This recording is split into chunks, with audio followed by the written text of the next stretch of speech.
मित्रांनो, आज आपण कांगारू या प्राण्याची माहिती पाहणार आहोत. कांगारू ऑस्ट्रेलियात टास्मानियासह आढळतात. सर्व शिशुधानी प्राण्यांमध्ये कांगारू सर्वात मोठा आहे. मादी कांगारूच्या उदरावर असलेल्या पिशवीत पिलांची वाढ पूर्ण होते. कांगारूंच्या लाल, नारंगी आणि करडा अशा 3 जाती आहेत. लाल कांगारूचे शास्त्रीय नाव मॅक्रोपस रूपस, नारंगी कांगारूचे मॅक्रोपस रोबस्टस व करड्या कांगारूचे मॅक्रोपस जायगॅन्टियस आहे. सर्व कांगारू गवताळ, सपाट प्रदेशात व वनात कळपाने राहतात. ते निशाचर असून दिवसा विश्रांती घेतात. ते गवत व झाडपाला खातात. कांगारूंच्या कळपात 10 पेक्षा अधिक नर व मादा असतात. त्यात वयाने व आकाराने मोठा असलेला नर प्रमुख असतो. कांगारूंना नैसर्गिक भक्षक फारसे नाहीत. कांगारूंची डोक्यासह शरीराची लांबी सामान्यतः 80 ते 160 सेंटीमीटर, शेपटीची 70 ते 110 सेंटीमीटर आणि वजन सुमारे 50 किलोग्रॅम असते. काही नर कांगारूंचे वजन 85 किलोग्रॅमपर्यंत आढळले आहे. अंगावरचे केस दाट आणि चरचरीत असतात. केसांचा रंग लालसर, तपकिरी, करडा अथवा काळसर असतो.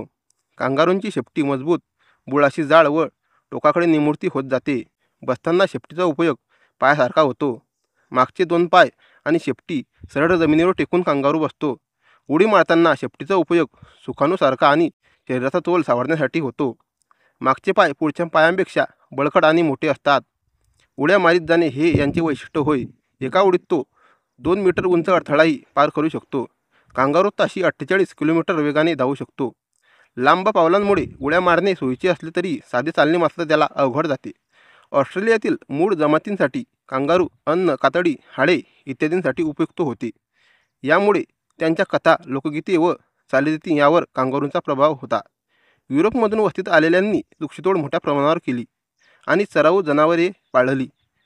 त्यामुळे कांगारूंच्या संख्येवर विपरीत परिणाम झाला. वाहनांच्या दिव्यांच्या प्रखर प्रकाशाने डोळे टिपल्याने ऑस्ट्रेलियातील महामार्गावर वरचेवर अपघात होतात. कांगारू हा जीवसृष्टीतील शत्रुहीन प्राणी आहे. फक्त मनुष्य आणि कुत्रा यापासून त्यांना धोका असतो.